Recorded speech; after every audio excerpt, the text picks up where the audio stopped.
and welcome back to another video. I am Indigo, the host of the Indigo Effect, and today I have a special guest with me. Hi guys, I'm Sierra. I'm currently a youth and family therapist, and I'm getting my doctorate degree in marriage, individual, and family therapy. Nice. Okay.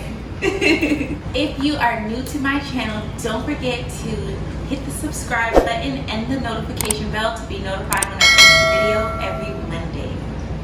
As you can see from the title, this is a follow-up video, part 2 to the Sacred Energy Exchange, and today we're going to dive into it with my friend Sierra. Yeah, so I'm ready for it. Awesome. So what is some of your experience with soul ties and sacred energy exchange? Oh girl, okay. Or what is your take on it?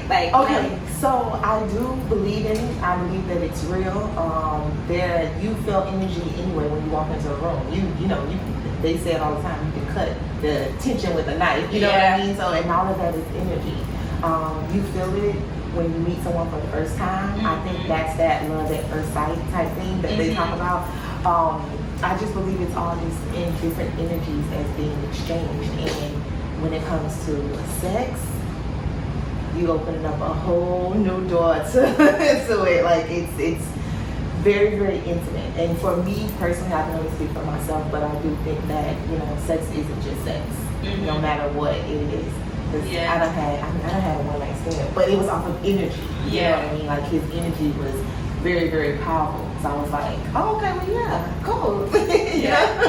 But yeah, I think that the energy that is exchanged in any relationship, families, friends, significant others, all of that matters. It does. Because I can't, like I said, I can speak for myself, but with friends, you can tell if your friend is upset with you. You know what I mean? Yeah, you feel the energy. So you know the energy that you guys have with each other, that playfulness or whatever your relationship stands with that person. You know when it's off. Yeah. It's all the same. Yeah. It's all as individuals and people, it's all the same. Definitely. And I know with your background in the work that you deal with children and adolescents. Yes. So do you run into those children having a hard time understanding that sacred energy exchange and because I know that's kind of the age they get curious about sex. So what do you notice with the children that you speak to, and what is your advice to children knowing this energy? I think children know more than we do, actually. Think so? Yeah, I do. I think the older we get, we go back to that childlike state. Right. So if we never lose it, there's nothing that we have to go back to. When I was working in Miami-Dade County Public Schools, I was working at Brownsville Middle School. A lot of my children, their energy, when they say they have attitudes, that's the energy that they have been experienced to. That's the energy that they see on a daily basis. Not necessarily because they have attitudes. That's that negative energy that they deal with from the time they wake up to the time they go to sleep. So when it comes to them in friendships, when it comes to them and I work with 7th graders, and my 7th graders were sexually active. They were. That's young. That's a young age. Yeah, they're 12, 13. Oh, wow. Yeah, in 7th grade. So, and they were sexually active. But when that's the environment that you're living around, and when sex is just sex in the environment that you're in, then you don't understand the intimacy level of it, Right. When I was growing up, and I think I was about 16, 17 years old, I went to my mom and I was like, I think I'm ready to have sex. She's like, okay, so. She's like, oh, okay, let's talk about this, So I'm like, okay, because I was with my boyfriend at the time, so it's 9th grade, and I was like, I think I'm ready. I think, this is it, he's the one. And she's like, well, first of all, did you say you think? And I said, yeah. She's like, okay, then you're not ready. It's not time for this, right? And I was like, oh, dang, I said the wrong thing. So, But later on, when we did sit down and we had that talk, my mom's not a birds and the bees type of person. She didn't even sugarcoat it like She's that. like, close your eyes. Yeah, she was like, listen, this is what it is. This is what's gonna happen. Let me show you how to put on a condom. Let me do this. Let me do that. But she also let me know that sex is not a bad thing. Right. And I feel like a lot of times, and even in the religious world, it comes across like sex is like a bad thing. And I grew up in the church. I lived in the church. My aunt was a minister. My uncle is a deacon. And it was like, no sex. No sex. And it shunned my mom away from the church because my mom got pregnant in the 12th grade and she was in the choir. She was actually one of the lead singers in the choir. Wow. But when she got pregnant, they stopped her from singing in the choir and, they made her sit in the back of the church because that was an image they didn't want to portray. Right. When I felt like that right there was showing you that, okay, this is not where I belong. And this is supposed to be a place of acceptance and nobody judges, right? Right. So when, she sat down, because of what she had to go through, the things that she went through, when we had that conversation, she let me know, this is not a bad thing. This is beautiful. This is a beautiful thing when it's done with the right person. And that was the one out of everything she showed me that day and everything we talked about, when she said it's a beautiful thing when it's done with the right person, that stuck with me throughout my entire life. Yeah. So when I speak to my kids about it and when they are, honest with me and they let me know because of the energy that we exchange, they know that I can be honest with her and I can tell her these things. They are doing it because they don't know. Right. And I think that's where the negative outcomes come from. They're not being taught. And I had kids where their moms are actually, I don't know what other way to say it. Their moms are actually selling them. Really? Yes. Like sex trafficking, basically. Wow. Like what kind of ways? Like. So, I mean, if pedophiles are real, we know that. And in the environment that they're living in, if they don't want the mother, they want the child. Okay, well, you can have it for an hour, and just like literally, like give me the money, take her for an hour, and come back. Oh my gosh. I had a 12-year-old that she got pregnant, and she wrote me a beautiful letter, which it brought tears to my eyes. But she was so innocent. She was so innocent. And she was actually, when speaking with her, she had a girlfriend. So when she showed up pregnant, I was like, wait, I thought you said you didn't, you weren't attracted to men. And she was just like, yeah, well, something happened. And that's when she opened up about. Yeah. And she ended up pregnant. Wow, that's so sad. And kids know, they see it all the time. They know that it's wrong, but you're my mother and you're supposed to protect me. So if you say it's okay, then okay. But I guess that's kind of like the issue with like R. Kelly and the parents kind of giving that consent. I'm not gonna lie,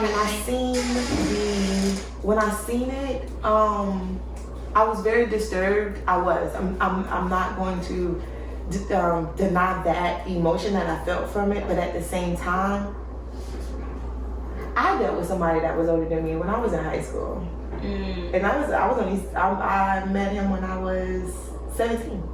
He had graduated high school. How much older? He was 21, 20. Yeah, between 20 and 21. I think that a lot of like high school girls deal with that because I've dealt with that myself. Like. And it was like, for me, it was one of those things that was like, oh, he's so different and he's bad and I've never had that. Not knowing that this is not okay. It should not be looking at you that way. But, and I wasn't raised in that type of environment. My mother works in the criminal justice field, so when I told her, she was like, no. Right. That's not okay. No, that's not okay, And I was like, but I like him. And she's like, yeah, Not right now, you know? But if my mother wasn't the way she was, I could have been in that situation also, you know. And I told him, I was like, well, I can't, you know, I gotta wait till I'm 18 because my mama, she not with that, you know. Right. And he was like, okay, no, you know, no problem. We respected it. Yeah. But you don't have that. So when you're dealing with children and you're dealing with that energy, a lot of my kids tell me, I know this is wrong. I know that it's bad. I know I shouldn't be doing it. But if you don't have nobody there to guide you along the way, it's reassurance. They're going through this world, you know, just like we are. Mm-hmm. We have a little more experience than them because we've been here a little longer. So they need that someone to tell them, you know right from wrong. Like, you know this energy is bad for you. Right. So why are you doing this? So do you feel like a lot of adults they can't really understand that sometimes, like, because a lot of adults don't know about this like energy exchange and soul ties and things like that. To me, it kind of is like common sense. Like, you go through life, you experience things, and you kind of pick up on those things. But maybe like me, energetically, I'm more sensitive, and I've always kind of been that way. And I gotta understand that not everyone is that way, you know. It's the same as, like I said, love at first sight. It's the same as, oh, he's my soulmate. It's the same as, oh, we got a baby together, so he gonna always be around. That's soul ties. That's like, it's all the same. We just use different terminology for it. That, oh, you know, I just can't shake him. I just can't let him go. That's soul ties. Yeah. And we look at it as love. No, baby, his spirit is that it has a hold on you and it won't let go, and you gotta shake it. Yeah. A friend of mine, she was telling me how her grandmother seen a sex demon riding her aunt one time in the shadows. And it was because she was dealing with somebody and she just couldn't shake him. She couldn't shake him. She didn't know. She broke up with the man every chance she got, and she could not shake him. That's her soul. His soul had got a hold of her. Right. And we speak of it in a more spiritual manner, but it's all the same thing. Yeah, I've had that person where I know I don't need to be with this person. I should have broke up with this man so long ago, but for some reason I can't let him go, and my excuse was always because, oh, he loves me. So what are some like practical ways that you realize like how to shake that energy? Oh, you have to dig deep. You have to dig deep, and you got to do the work. And listen, let me tell you something. But that's easier said than done. Like. That's what I was just about to say. Okay. Healing is not pretty. It's not pretty. All. You guys, it is the worst thing. Like, healing is not pretty. And I know we talk about it. It's like, oh, it's such a beautiful, and it is once you've gotten past that point. But healing is ugly. It's tough. And it's tough. And I've seen memes all the time, and it's like, you know, being lonely is something that I have to do because I have a higher purpose. There's something, you know, I didn't say it, but it was something of that nature. And you know that, okay, I'm gonna have to be alone. And if you don't like being alone, like me, like I was that person. Like I used to tell my best friend all the time, I'm scared of being lonely. Really? Yes. Because I never had to be. Right. I've never had to be. I used to break up with a boy and start talking to somebody else the next day. Like I never sat with myself. I never had to be alone until I had to be. Right. It's like the universe forced you. Yes. Like, okay, it's I time had to like no choice. And I had to be. And I cried just by sitting there. Tears just rolled. And it's ugly. It's very, very ugly. But once you get through it, it's a beautiful thing. I went through words of affirmations. I used to write them on a sticky note and post them on my wall, so I can see them every day. I love affirmations. Even now, I still do them. Like I have little apps that I use, and they send me daily notifications and throughout the day that I use, because this is a never-ending process, you guys. Like this is something that you're going to continue to do. You just learn how to do it better. Yeah, exactly. It's a never-ending process. Yeah. But it's all about the energy that you hold within yourself. Do good. Just do good to people. Right. No matter what the outcome will be, you just do good to people. Yeah. And I've had to learn that. I've had to learn to say no, and it's okay to say no. Saying no is like self-care, self-love. Like I had to learn to say no. And I had to learn that even with friends, if the energy's not right, I still have to say no. Don't just do it because, oh, they're excited about it, or, oh, this is something, you know, that was very important to them, and I do apologize, and I'm really, really sorry, but I can't do this. Yeah. Because the energy's not right, and I have to do what I have to do to protect myself. Right. Same when it comes to sex. I hate when people be like, oh, I just do it because he wants to. Huh? I'm sorry, y'all, but she don't respond to that. She don't. She's not gonna. Yeah, no, you know, I've had all you want. No. She's not gonna, you know, it just doesn't, you know, and I always tell people, listen to her. Yeah. She gonna talk, she gonna tell you what she like. Okay. And it's like, well, how do you tell somebody you don't want to? I don't want to. Right. No. No, I don't want to. Yeah. Well, that's my boyfriend. Okay. And even that simple act, like of saying no, like, you know, it's so hard. It's so hard because we're people pleasers. Yeah. We love to please people. But we're people too. Yeah. What about yourself? Yeah. You have to please yourself. You know? And yeah, I've had so many conversations where it's like, I just did it because he wanted to. And I was like, did he enjoy it? Did he like it? Right. You know, like, because you weren't there. Like, you from the conversation we're having, you weren't there. But did he, oh yeah, he had a good, oh, there was no connection. That was just, yeah, y'all was just there in the motions, doing what you do. Right. No connection whatsoever. Right. You know what I mean? And like, I am spiritual, you know, so I believe in herbs and things like that. And I also believe that's why, like, when you're, you know, high, the sex is very, very intimate. Because you're connecting with that person. You can feel the vibrations from that person. Right. The energies are so much intense, more intense. And you're like, okay, yeah, everything is heightened. Yeah, exactly. And when it's with the right person, and when I say the right person, I'm not talking about the one, or, you know, the right person can be anybody. Like, your energy just vibes with that person. And you could just meet them today and be like, dang, I love them tomorrow. And you just met them, like, but it's not, there's nothing wrong with that. That's not off the wall. Like, and people will be like, but you just met him. Okay. Yeah, but we feel it. Like, we feel, you know, the same thing. Like, it doesn't matter that we just met. We want the same things. We put it all out on the table. We say that this is what we want out of life. But if we share the same values and the same goals and beliefs, and the energy is right, why not just go for it? Yes, but that's not to get confused with people who put on like a facade and try to act like they're giving you what you want. Because that's kind of what women fall into, like, a lot of times, and then they realize, like, this is not the right person. How many times you been on a date and you knew when you first laid eyes on him, this one in. Y'all never exchanged words. You haven't even said that. You'd be like, I'm gonna give it a try. You're gonna go on a date and see. You know you shouldn't have been there. Like, you know you shouldn't have been there. Like, you knew you should say no. Yeah. Like, even when you exchange numbers, right? And through the text conversation, he missed a period and he was like, no, there and there. Oh no, baby, we can't do it. Can't even formulate a sentence. Like, no. But you know what?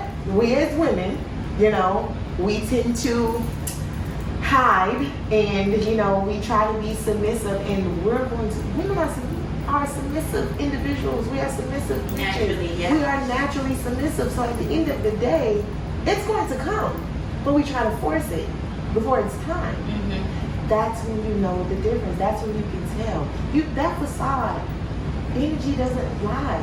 They can't put on your energy. You can't put on the front with energy. That's true. That's so true. You can't. Your words, maybe. Your appearance, yes. But the energy, you know it. Yeah, and I think that's what women fall, like, you know, they're coming to this part of, like, being like, oh, I feel the energy just feels weird, or something is just off, but he's doing this, or he's saying the right things, and he's acting like this way, but, like, honestly, deep down inside, you know, the energy is kind of off. I knew my ex was cheating before I knew my ex was cheating. Me too. Me too. I knew it. I knew it before I knew it. Like, yeah. I just, And then I kind of like overlooked it, like, Yeah. oh, maybe not. no, you just And had then it one all of those comes days. to Yeah. reality, and it's like, okay, I And knew. you go into that. You know that something's wrong, right? And then you mask it with sex. Maybe I'm not giving him enough sex. Maybe that's what it is. Maybe, and he just don't want to say it. When men tell you what they want, you just gotta listen to them. Yeah. Men will tell you straight up and down. Yeah. You gotta listen to what They're they not say. so complex like this. Yeah. And we try to We're make it like complex. he's so confusing. It's like, no, he's not. It just ain't you. Yeah. Like, but you know, it all ties into each other. It all ties into each other. When I speak to my, youth, and I tell them, especially those who are sexually active or who are thinking about it, listen, how you feel about this boy? Like, what does this boy do to you? Do you get butterflies when you see him? Does he activate your soul? Like, what is it about this boy? Right. That you're thinking about this, or that you're actually in the act of being sexual with this boy. What is it? And listen, I've gotten the wildest answers. The wildest answers. Now, some of my kids will tell you, like, I love him. Mm-hmm. And I'm not the type of therapist that's like, you don't know what love is. Right. And it's like, okay, why do you say that? What pictures have you gotten that portray love? Right. Mm-hmm. Because everybody has that, whether it's from a movie, whether, it's from real life and you've seen actual couples or whatever the case may be. We all have that ideal, picture of what love is. And that's what we go off of. Right. And some of my kids, they tell me that all the time. They're like, I love him. Or I love her. Yeah. I'm like, okay, how do you know that? Like, what about them, or what has gave you a image of that's what love is? And they'll sit and tell me. And I can't tell you they're wrong. I can't tell them they're wrong. You know what I mean? It's like, okay, cool. Well, let's talk about being safe. Right. Because you're already doing it. So let's talk about being safe. But then I have kids and they're just like, oh, everybody doing it. Mm-mm. Oh no, okay, we can't. We can't do that, right? Because, baby, when you grow up, your spirit gonna be all wop. Like, we can't. You can't have all these connect. You can't keep doing this, Mm-hmm. And that's when the demons come into effect, because you have too many people on you. Right. Too many people you've been interacting with. Yeah, like last week on the last video, I kind of mentioned how every person that you have sex with, you pick up their energy, and your partner picks up that energy, and then you're exchanging it. So it's like, okay, this is my first time, but if it's not the first time for your partner, and he's been with like 3 other people, then you're like now with 4 people, your partner plus the 3 other people that he was with previously.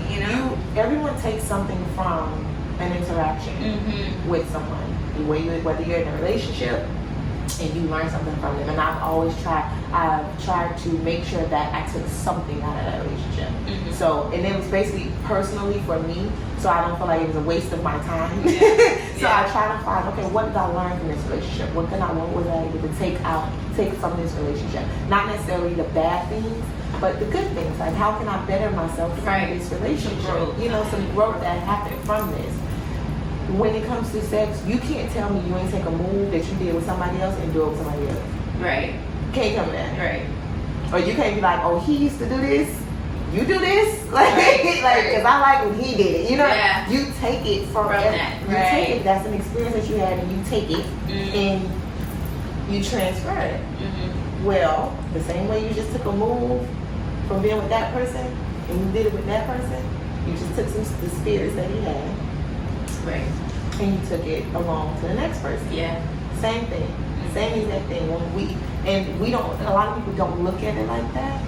But even when people are interacting with good people, that energy exchange. Yeah. Like, it's not all bad.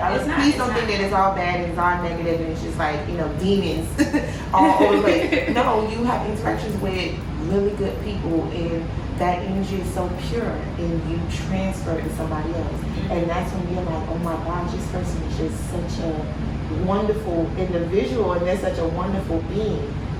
But they have a couple of traits that need to be worked on. Right. Are you willing to deal with that? Are you willing to stay while they work on it? Are you even willing to voice your opinion on those things that they need to work out? Because overall, they are a good person. But can we talk about this? Can we deal with this? And how long have you been in a relationship without sex? Right. Is that a thing?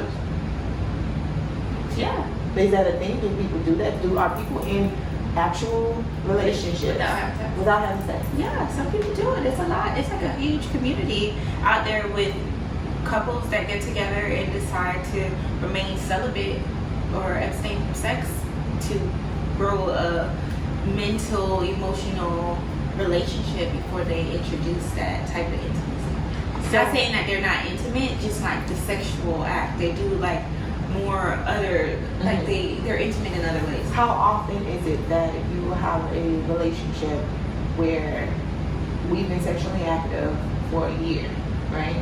And then boom, we just need to not have sex so often, or we just need to not have sex for the next 6 months? I don't know about that ever happening. I don't know about that ever happening. Why? What's so wrong with that? Because it's known when you don't go into a relationship without sex, right? Yeah. It's not known when you go in having sex, and then it's like we stop. Because the first thing we think of is, oh, something got to be wrong. Yeah. Something wrong. Oh, like why you don't want to? Yeah, why you don't? What's wrong? Like why you don't want to? Yeah. And it's like nothing.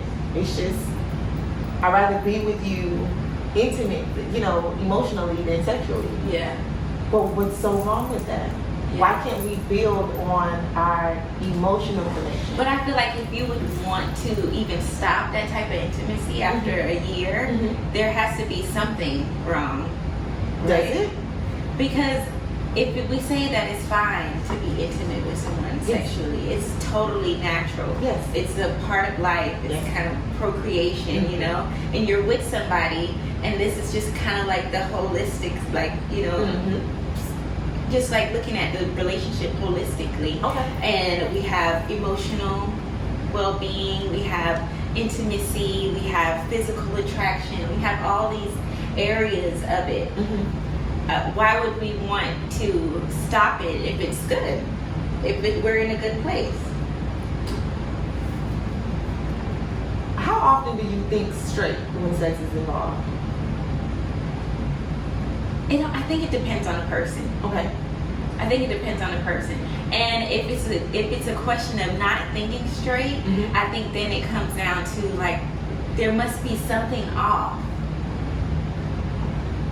Right? For you to say that you're not thinking straight, because if you and your partner are on the same level of things, and you guys are intimate, and you both share this connection, I feel like for me, I'm not a person that get mad and we argue and then we make up and I forget about everything after sex. Okay. I'm not, no. Okay. We're gonna talk about this, and then we can maybe do that after. We have to talk about this because I cannot just.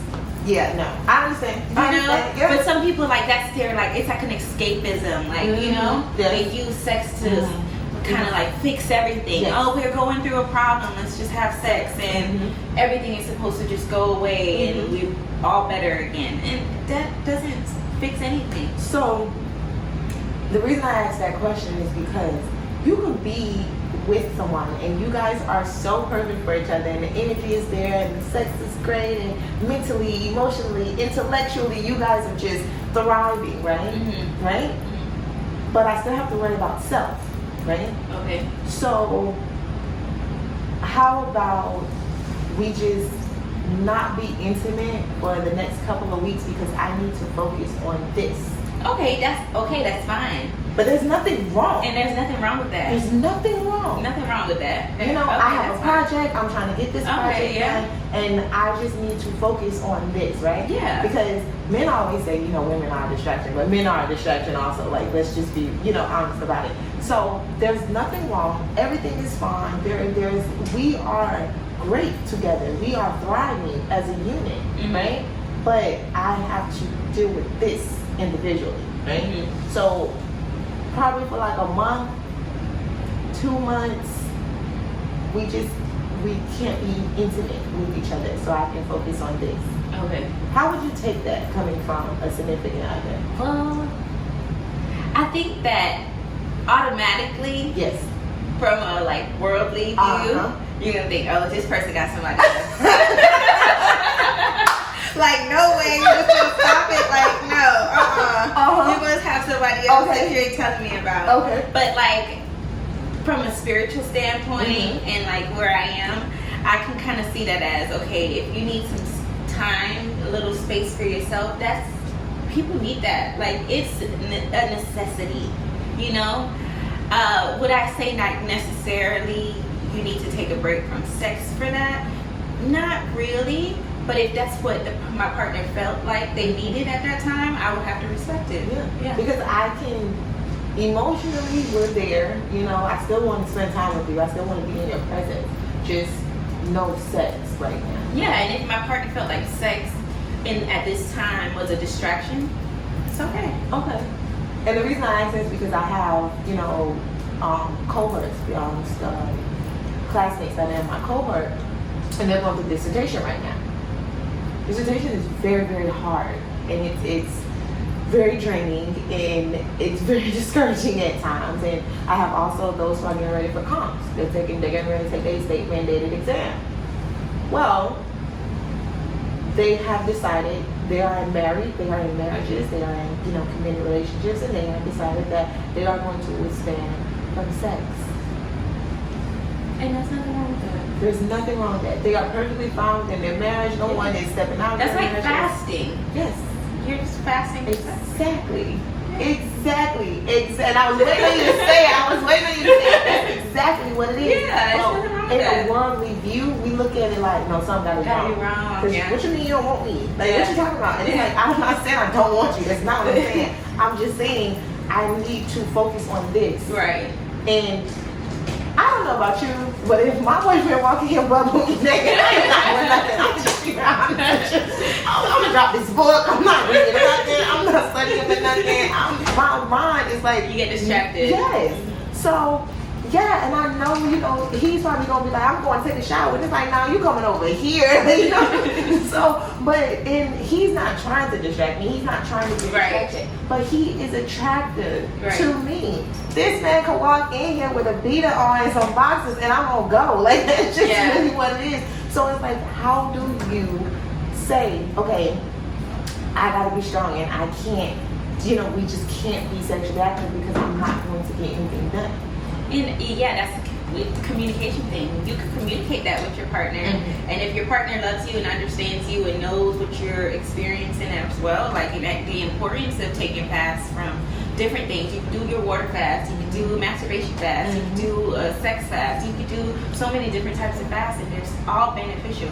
So like having a partner that's like really like down for you and you guys are both on the same page, there shouldn't be no issues with that. There shouldn't be. There shouldn't be.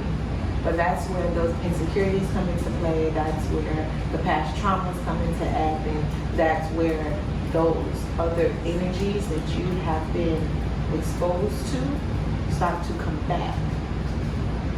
Yeah, they will try to come back, but that's why it's a constant like battle or a constant working progress of like working on yourself, because you know those things may trigger that side of you or those parts of you, and you can kind of just like, okay, let me bring this back. Like everything doesn't have to be that he's cheating on me. Everything doesn't have to be like what I've been through in the past, like, you know.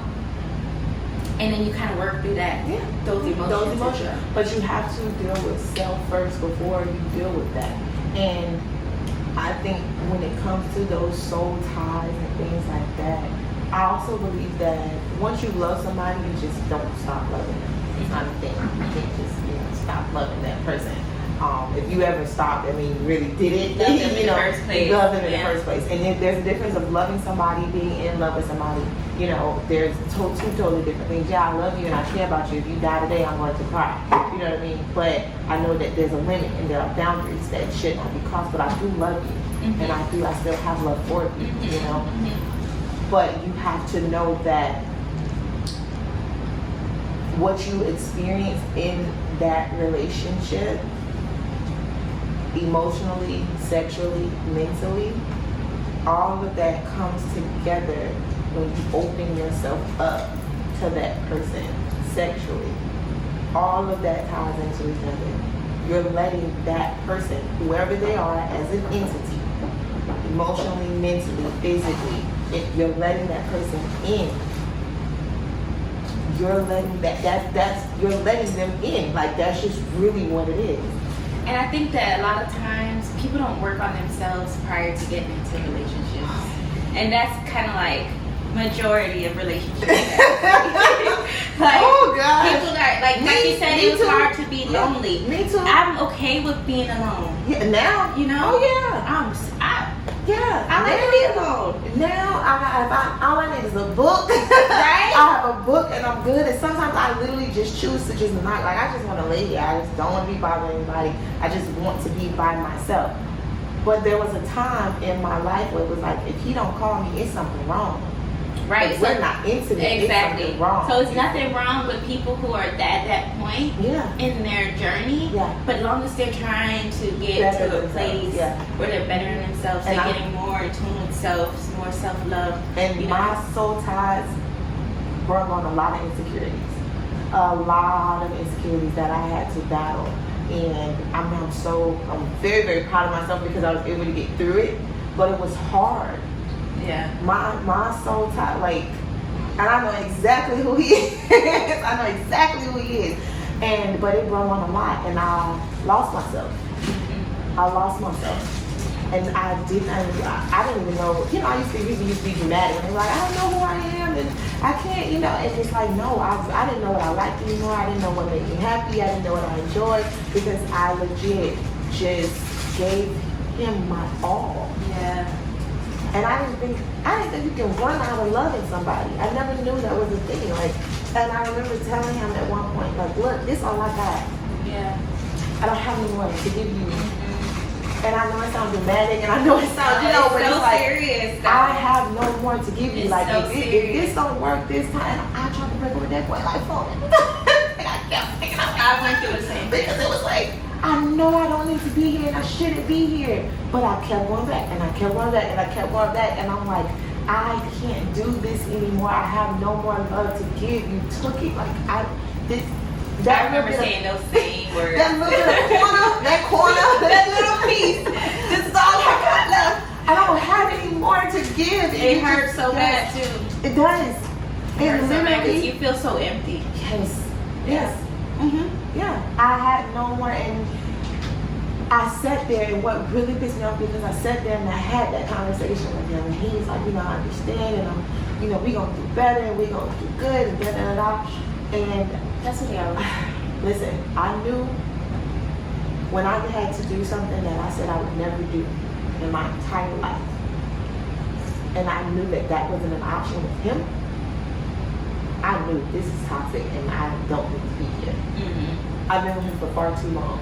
Yeah. For me not to want to take this next step in our relationship. Right. Why don't I want to do this? Like, I love him. I love him. So why don't I want to take this next step? I like how you paying attention to the time, making sure it don't go out. It's still going. And that right there was my revelation. I've been here for far too long. Why don't I want to do this? Why don't I want to take this next step? Because I shouldn't be here. And I should listen to my mama when she told me. I should have listened to her when she told me. I should have listened to her. And I was like, no, you just don't say stuff like that. My mama told me, she was like, you guys are not on the same level. And when she told me that, I got offended, because I'm like, are you putting us on a pedestal? Like, we're no better than nobody else. But she didn't mean it like that. And it wasn't until I got to that point is when I realized what she actually meant. And I was like 8 years later. Yeah. I actually realized that's what she meant when she said that. Oh, okay. Now what do I do? Because I'm here now. And where do I go from here? And I still tried. My dumb self still tried. I still tried to stay there. And I still tried to make it work and conform and be whatever it is he needed me to be. and I feel like a lot of women go through that. I've experienced that myself, where I know, like, I was supposed to leave several times before, and I stayed. And then even after, like, the worst could happen, I still stayed and tried to work it out for the sake of I'm changing and what men say. And I feel like a lot of times women get caught up in that, like listening to people's words and not paying attention to their actions and what the energy is telling you. I think a lot of women get caught up in hope. I think a lot of women get caught up in hope. And it's like, I've been here for so long. Yeah. I've been here for so long, and we've been through so much. And if we can withstand that, we can withstand anything. And it's like, well, how much are you going to withstand, baby girl? Like, what else has to happen? Yes. What do you have and then to it do? goes back to knowing your worth. It goes back to knowing your worth. Because now it's like, okay, do I deserve to be treated like this? No one deserves it. No one deserves it. No one deserves that. So you know what? No man, no woman, no No. preacher, no one deserves that. No matter what you've done in your past, no matter how you treated people in your past, that's your past. You know, if you're not, if I just feel like as long as you're just not a nasty person, you know what I mean? Like, you're not purposely being a nasty person, no one deserves it. And even still, it don't, even if they do deserve it, now you're not no better than them because you're doing it on purpose. Mm-hmm. Just be good to people. Be good to people. State what you want from it. If you just want sex, say that. Right. If you just need someone there physically, say that. If you just want somebody there to talk to when you ain't got nobody else to talk to, say that. Let me tell you something. You'll be surprised what you tell people and what they are agreeing to do, because sometimes people need the same thing. Yeah. You will be so surprised if you just be transparent and say what it is you want. Say what it is you need. I always tell people, I respect you more if you just tell me the truth. Will it hurt my feelings? Probably, because I'm a big soft and I'm a crybaby. So I'm just 10 times out of 9, it's probably hurt my feelings. But will I respect you? Yes. Yeah. Yes. Because you were honest with me. Just be honest with me. If you're not ready for that, okay. Yeah. Like, if you just want it, okay. Because, like I said, not all interactions with sex are bad. If someone is telling you, like, listen, I find you very attractive. I think you're a really cool person. I like your energy. You like my energy? It's like, yeah, your energy is very nice. Okay, I mean, I'm not looking for nothing serious right now, but I think, you know, we can be good friends, and, you know, we can be friends with benefits. If that's something that you guys have agreed on, and you know that overall this is a good person, they're just not ready for that commitment right now, for whatever the reason may be, okay, this is probably something that we can do. I'm not saying that every interaction when it comes to sex is a bad thing, or everybody that's trying to overcome their own insecurities or their own trauma are bad people. No. We all grew up, like, all of our parents have trauma that they haven't dealt with. And they grew up in a time where shit was rough. I'm sorry. okay. They grew up in a time where shit was rough. Like, you get what I mean? I had to have a conversation with my friends, and they're like, oh, my grandma did the same thing to my mom and her siblings. Alright guys, so that's a wrap for today's video. Let's comment down below. Let me know if you want to see her back on the channel, and let me know your takes on sacred energy exchange and how you feel about this conversation we had today. I look forward to seeing you all in next week's video. Don't forget to like, comment, subscribe, and share this video with a friend. I look forward to seeing you guys in next week's video. But before I go, remember, change starts in your mind. You change your mind and you change your whole life. Thank you.